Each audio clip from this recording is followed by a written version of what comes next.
पश्चिम बंगाल के संदेश खाली हिंसा के मुख्य आरोपी शाहजहां शेख को गिरफ्तार कर लिया गया है।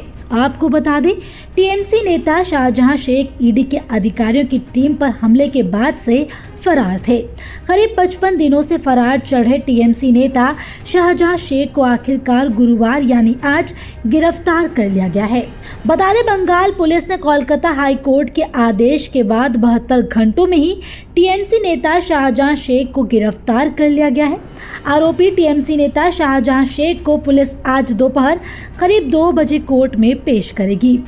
जानकारी के लिए आपको बता दें, टीएमसी नेता शाहजहां शेख पर संदेश खाली में महिलाओं पर यौन अत्याचार और जमीन हड़पने के साथ ही ईडी के ऊपर हमला कराने के आरोप हैं।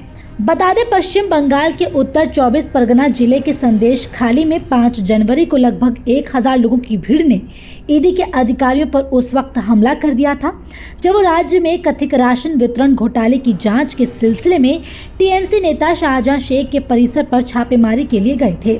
सूत्रों के मुताबिक इसी मामले को लेकर ही टीएमसी नेता शाहजहां शेख को गिरफ्तार किया गया है। वहीं दक्षिण बंगाल एडीजी सुप्रीतम सरकार ने टीएमसी नेता शाहजहां शेख की गिरफ्तारी पर कहा कि इस मामले में शिकायत बिल्कुल भी धारा 354 से संबंधित नहीं है।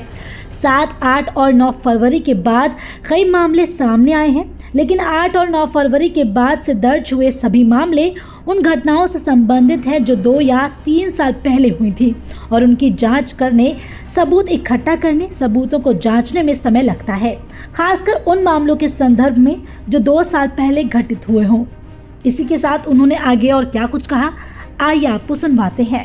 Not in this case.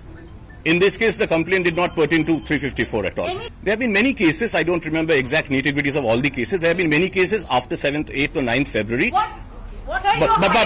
But like I said, let me reiterate, all those cases which have been registered since 8th or 9th February, they pertain to incidents which had taken place 2 or 3 years back.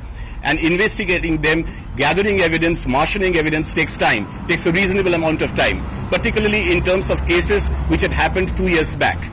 But this was a case, in the case in which he has been forwarded, it took place, as you all know, on 5th January during the course of a ED raid in Najat PS area. That's about it. चलिए अब आपको बताते हैं कौन है TMC नेता शाहजहां शेख।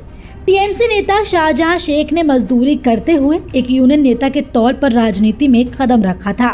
साल 2004 में वो सीपीआई-एम से जुड़े और फिर साल 2010 में जब राज्य की राजनीति की हवा बदली तो टीएमसी नेता शाहजहां शेख ने इसे अच्छी तरह समझ लिया और फिर शाहजहां शेख ने टीएमसी नेताओं से नजदीकी बढ़ाई और पार्टी में शामिल हो गए।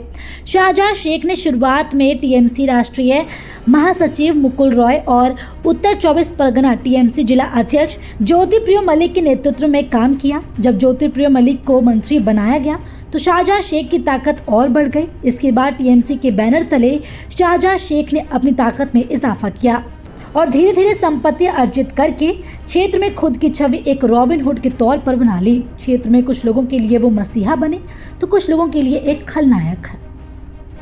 फिलहाल के इस वीडियो में इतना ही। वीडियो पर आपकी क्या राय है? अपनी राय हमें कमेंट कर ज़रूर बताएं। इसी तरह की खबरों के लिए देखते रहें सहारा समय यूपी उत्तराखंड।